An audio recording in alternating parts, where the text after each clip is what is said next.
Eu tenho um bilhete, eu guardei 2 bilhetes na minha vida. O da Nair Belo e o da Dercy Gonçalves. Elas me mandaram um bilhetinho assim. Até que, enfim, apareceu mais uma mulher engraçada no pedaço. Dercy Gonçalves. O da Nair Belo era assim. Nós, as velhinhas do humor, estávamos numa menopausa até você chegar. Pô, eu botei no quadro. Botei no banco do Brasil. Na caixa, né? Era da Pressa. Psicanálise entre esperas e extremos. Um podcast para nos escutarmos sem pressa.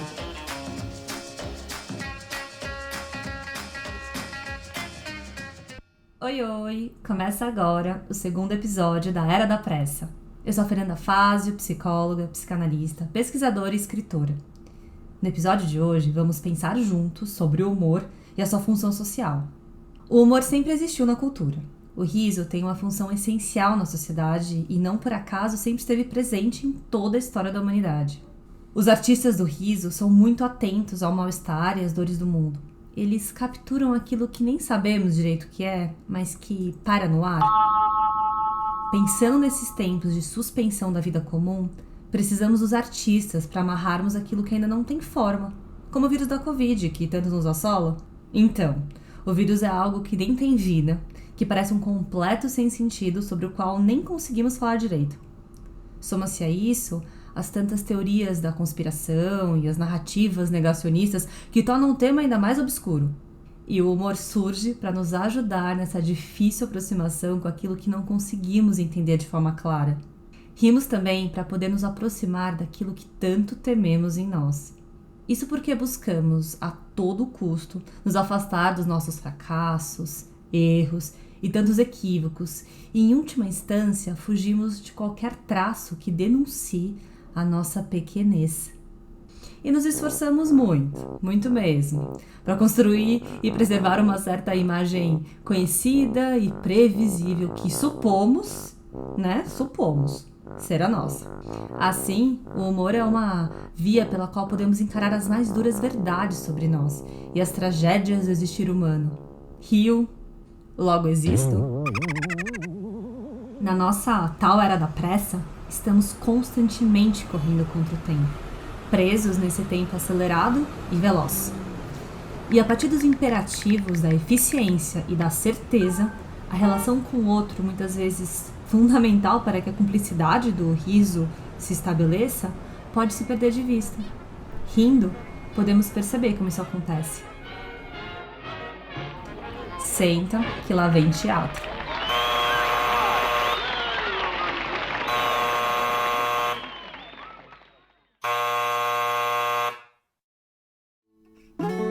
João é um jovem do interior que acabou de chegar na cidade grande, em São Paulo.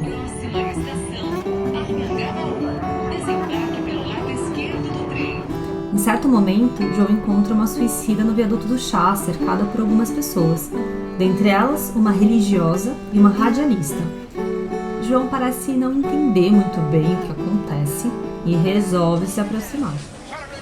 Não, ninguém se aproxime!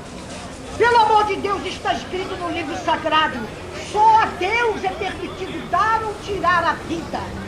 Os suicidas não encontrarão lugar à direita de Deus. Aleluia. Alô, Edgar? Espaço pra mim aqui do viaduto do chá, onde uma jovem mulher tenta se suicidar. Qual é a razão do seu tresloucado gesto? É o terceiro, só essa semana. É onda, ela não se joga. Eu me jogo. Quer ver? Não. Diz primeiro a razão do seu tresloucado gesto. Pra morrer, não é preciso razão. Basta cansar de estar vivo.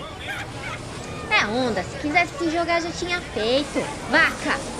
Macaco e borboleta, premiados aqui na mão tem vaca. Macaco e borboleta.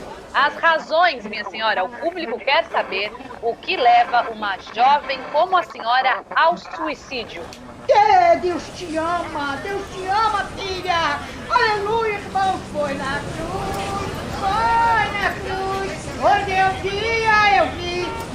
pecado castigado por Jesus. Aleluia! Larga de besteira. Desce daí, dona. Não! Do alto do viaduto do chá, as pessoas do Vale do Anhangabaú me contemplam. Contemplam sim, ouvintes. Milhares de pessoas se reúnem no Anhangabaú. O trânsito está praticamente parado na Prestes Maia. Nos prédios, as pessoas assomam a janela e gritam: não se jogue, a esperança só morre com a vida. Se joga nada, ela quer aparecer.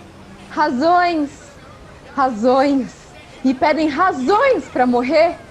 Me deem razões para viver. Deus te ama, mulher! Deus te ama! E ele não paga meu aluguel! E não aumenta o salário do meu marido! Mas bem-aventurados os que sofrem, os que verão a Deus! Agora, João entra em cena e tenta entender o que está acontecendo. Diga alguma coisa aos nossos ouvintes. Eu me mato. Diga alô aos nossos ouvintes. Assim, alô, ouvintes. Faz isso não, dona. Como é que é, então? Se joga de uma vez. Vaca!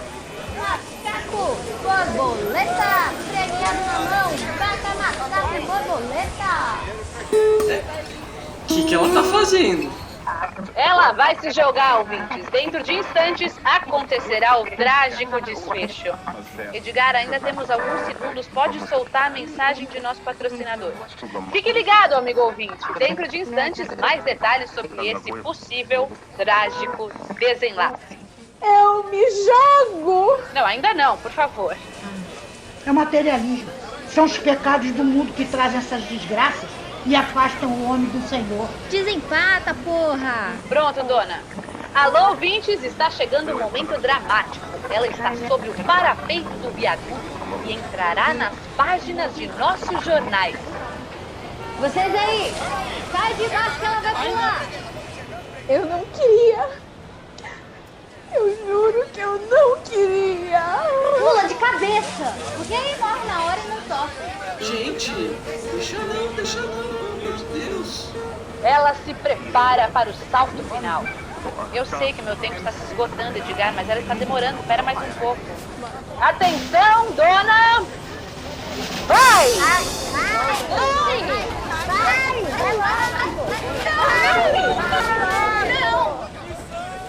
Eu tenho medo. Me ajuda a segurar ela, me ajuda. Fica quieto! Ela vai se jogar. Sai daí, Caipira! Não, eu não quero me matar. Agora não! Tem que se jogar sim! Pensa que a gente é trouxa? Que a gente tá plantado aqui de graça? Ué, sua morte é um aviso do céu. Sem Deus. E pé na tábua, vai! Vamos? Coragem? Meu tempo está acabando. É o maior furo que eu dou. Não me faz uma coisa dessa. O público te espera, te aplaude seu heroísmo, sua denúncia contra as injustiças sociais desse mundo. Vai! A mulher suicida ameaça se jogar e João corre para impedi-la. Não faça isso, dona. Mas quem é esse cara? Acorda! O que é que você tá fazendo, idiota? Me larga, me solta. Não se mate, dona. Carece disso. Fique calma. Ninguém vai se matar. Merda! Merda, estragou tudo! Aí solta a Miriam. Você conhece ela? Tudo por água abaixo por causa desse imbecil! Contra a regra! Minha melhor cena! Quem deixou esse idiota entrar? Viu o que você fez? Estragou o filme. Filme, imbecil! Filme! Cinema novo! Mas ela não ia se matar de verdade? Não! Essa seria a melhor cena no meu melhor filme. Você sabe quanto custa 1 metro de filme virgem? Quanto custa o aluguel das câmeras? Ai, tá me dando vontade de modificar um pouquinho a cena. Filma agora uma cena de homicídio. Moça, calma. Eu não tive intenção. Ó, você me desculpe. Tô vazando, tá? Valeu, fui. João sai correndo, desesperado, enquanto toda a equipe de filmagem tenta alcançá-lo. Volta aqui! O que você acabou de escutar foi a cena 4 da peça Cala a Boca Já Morreu, do dramaturgo Luiz Alberto de Abreu. O João, personagem principal, não se adequa ao mundo. Ele não entende os códigos e os ritmos de uma cidade grande que vive na pressa. Ele nem percebeu as câmeras que estavam gravando a cena do filme. João traz o seu olhar de estrangeiro em um mundo que lhe é, em certa medida, hostil e que ele não entende, ficando de fora desse contrato social comum compartilhado. Não por acaso, causou a maior confusão durante a gravação. E esse tempo e lugar um tanto estranho parece ser o lugar preferido para o riso acontecer.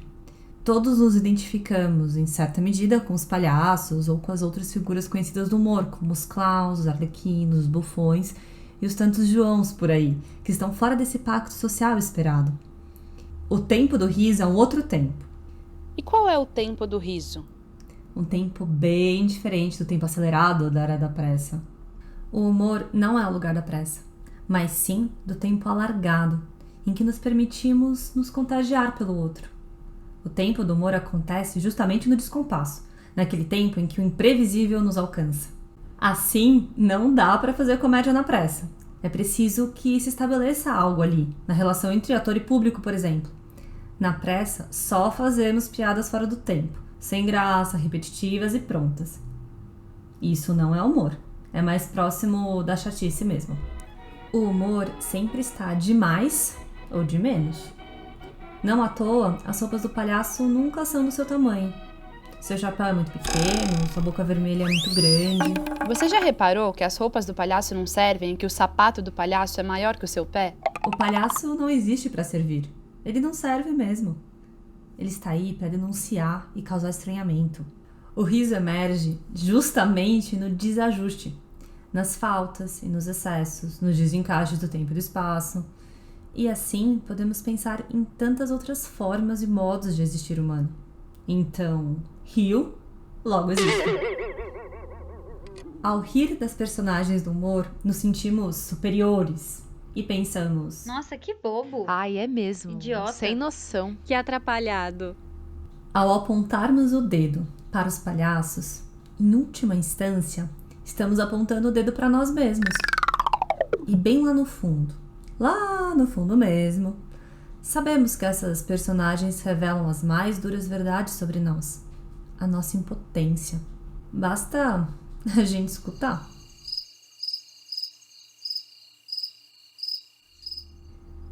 E para não nos bagunçarmos muito, tentamos preservar uma certa imagem bonitinha e mais ou menos esperada e conhecida de nós mesmos. Logo, precisamos nos olhar todos os dias no espelho. Você já reparou nisso?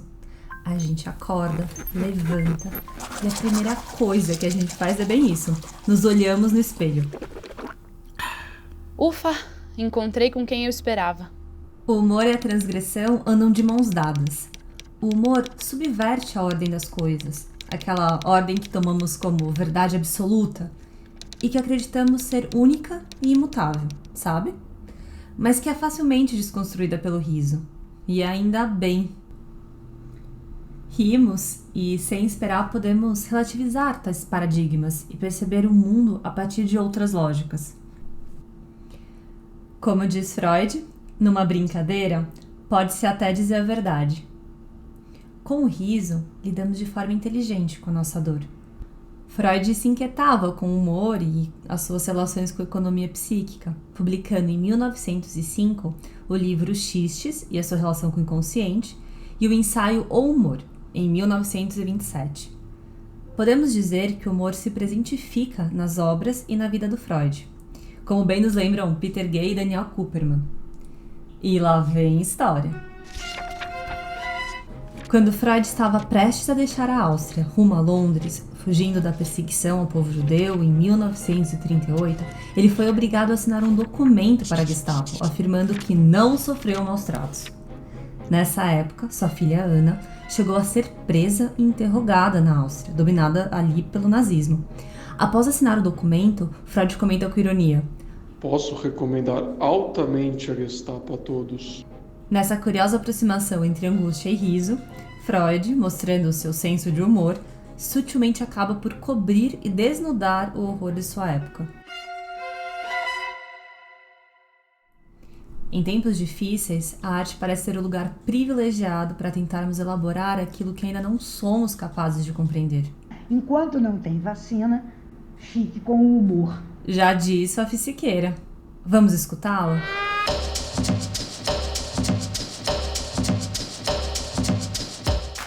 A atriz, cantora e humorista Fafi Siqueira fala que o humor é o patinho feio das artes. Dificilmente você vê um humorista premiado. Ela pode ter sido a melhor, mas o prêmio não vai ser dela. Nunca. O humorista, ele nunca é premiado. Então, assim, é sempre considerado uma arte mais engraçada, como se fosse fácil rir. Não é fácil rir e acho que o humor te dá a energia que você precisa para segurar essa pandemia que está aí. Na boa, gente. Pode ser um tipo de humor que você não goste, pode ser, mas sempre é o humor que salva. O humor revela uma verdade de um saber outro, que não corresponde à ordem das coisas. Isso quer dizer que o humor denuncia a verdade sobre nossos desejos, nossos fracassos e as tantas verdades sobre o mal-estar de sua cultura. Mas também pode ajudar a aplacar as dores. Eu acho, sabe o quê? Que a arte é o que está salvando a humanidade. Rir é o melhor remédio? Penso também que nem sempre uma risada é agradável. Por vezes, o riso pode chegar até de formas mais ácidas e duras, como um remédio um tanto amargo mesmo. E por que afinal rimos? Rimos para podermos escutar os fracassos de que tanto tentamos escapar, sempre, o tempo todo. Quando rimos do palhaço, do clown, do bufão ou do arlequino, vemos refletido um espelho distorcido, mas muito fidedigno de nós mesmos. Escutamos, através do outro, aquilo que não podemos suportar em nós. Lembra daquela imagem bonitinha da qual falávamos? Pois é. Eu acho que a brincadeira do palhaço, na verdade, é uma brincadeira séria. Eu acho que o maior palhaço do mundo foi o Charlie Chaplin, né? O vagabundo, né? O vagabundo foi um palhaço que delatava mesmo. O riso é essencialmente um fenômeno social. O humor, portanto, muda e se transforma em determinadas épocas e culturas. Na conversa com a Fafi, percebi como os espaços do humor também foram se modificando diante das questões históricas, políticas e sociais, afetando diretamente a liberdade e os modos de rir. O riso é bem filho de seu tempo. Lembrando dos bordões do Jô Soares, a Fafi contou que ele tinha um reizinho que ficava de joelhos. Eu quero fazer isso assim, eu quero que derrubem aquele castelo. Mas, senhor, o senhor acabou de construir aquele castelo. E daí? O que eu sou? O que eu sou? Sois rei! Essa imagem bem nos serve para lembrar que esse tal reizinho mandão, um adulto autoritário que ignora as leis e governa de acordo com seus caprichos e próprios interesses, não é uma exclusividade dos nossos tempos.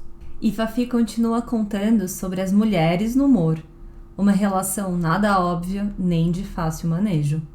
A Dercy Gonçalves era uma pessoa que fazia a graça dela séria, ela fala séria, ela denunciava muitas coisas. E ela era um pseudo engraçado, né? Os shows dela era ela denunciando. Ela falava, gente, pessoal diz que eu falo palavrão, porra. Que palavrão? Palavrão. Puta que pariu, é palavrão? Porra, é palavrão. Agora IPTU é palavrão. Condomínio é palavrão. Menina, a plateia vinha abaixo. E só ela tinha moral para fazer isso. Porque o Chico fazia, o Jô fazia, mas ela era uma mulher, meu. Mulher de seu tempo, Fafi Siqueira acompanhou de perto as transformações da história do humor. Ela se recorda, por exemplo, de um episódio em que se recusou a dirigir uma peça, porque, sendo uma mulher de respeito, não poderia dirigir um roteiro que apresentava um caráter sexual e palavrões muito ousados para a época. O Paulinho Gogó, 15 anos atrás, falou, Fafi, eu quero muito que você dirija o meu show. Uma mulher dirigindo um show do humor já era há 15 anos atrás, só ontem. Eu peguei o texto dele e falei, ai, Paulinho, que bom. Eu ainda sacaneava ele, falei assim, vou te botar de smoking, sentado num banquinho, fazendo as suas palhaçadas. Ele usava uma peruca horrorosa, eu consegui arrancar a peruca dele, joguei a peruca dele fora.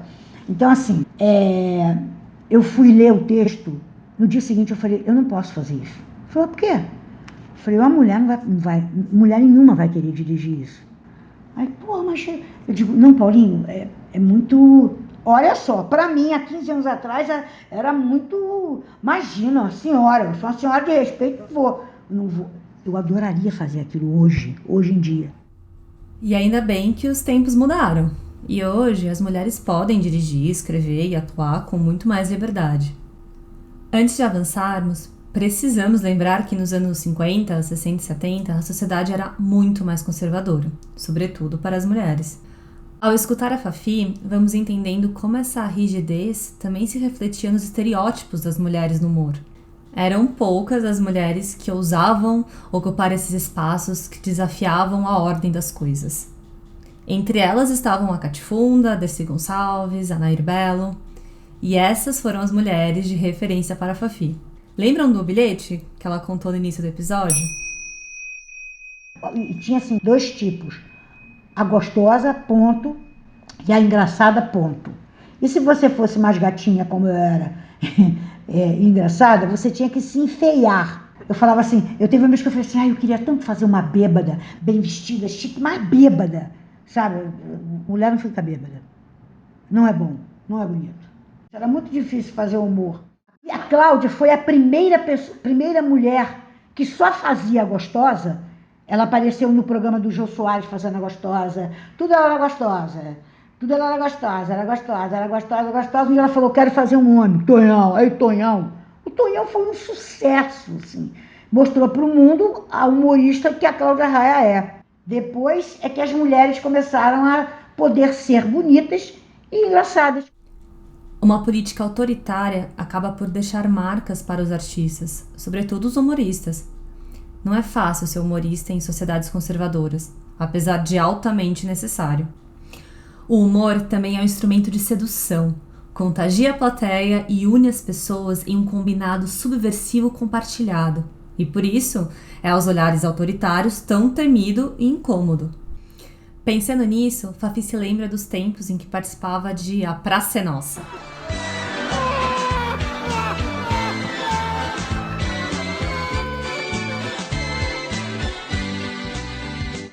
Eu fiz uma portuguesa na praça, muitos anos, que foi um sucesso bem grande na praça, foi quando eu comecei a fazer humor.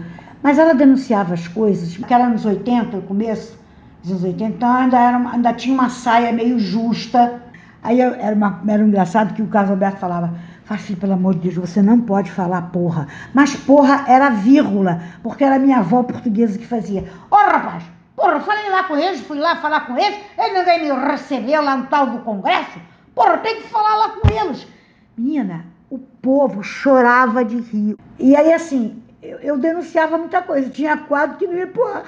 Esse dia foi um que falou exatamente, Dona Jupira, a senhora tá maluca? Falou que a senhora quis entrar por dentro do congresso. Ué, porra, não sou eu que se esquenta aquela merda? Então eu queria, eu fui lá falar com ela, eu disse pra eles, não sei o quê. Aí eu começava a falar as fofocas que tinham acontecido naquele ano. Ali, como a gente está agora. Então, aí eu tive que calar a boca. Eu acho que meio que começou a incomodar. Então, comecei a falar menos de política e comecei a falar outras bobagens. Muita coisa minha que eu falava, no começo foi muito por eu ser mulher. Se eu fosse homem, era mais fácil. Estamos chegando ao fim dessa jornada anti-heróica da qual nenhum comediante escapa. Fafi Siqueira nos ajuda a entender como o humorista se fortalece e se constrói justamente com os desmazelos, bem longe dos triunfos narcísicos e espetaculares que costumamos tanto idealizar na Era da Pressa. Junto ao riso, aprendemos a desconstruir e a desidealizar, permitindo que novas relações aconteçam e que os lugares sociais possam ser repensados, o que nos possibilita outros tantos modos de encontro com o semelhante. O patinho feio das artes, o humor, contém ingredientes importantes que colocam a sociedade em constante movimento. Eu idealizei e escrevi o roteiro desse episódio. Os trechos da peça Cala a Boca Já Morreu, de Luiz Alberto de Abreu, foram interpretados por Fafi Siqueira, Fernanda Lorenzoni, Beatriz Kovacic, Marília Machado, Laura Lapadula e Vinícius Feder, que também fez a edição e as trilhas que você escutou hoje. Para quem quiser se aprofundar mais no tema, recomendo o livro Ousar Rir, do Daniel Kuperman, e O Palhaço Psicanalista, do Christian Dunker e Cláudio Tebas, que também foram incluídos na descrição desse podcast. Para continuar rindo e desconstruindo paradigmas, nos acompanhe nas redes sociais Era da Pressa. Nos vemos no próximo episódio. Vamos, enquanto isso, escutar o que os artistas do riso têm a nos dizer nesses tempos entre esperas e extremos? Até já já!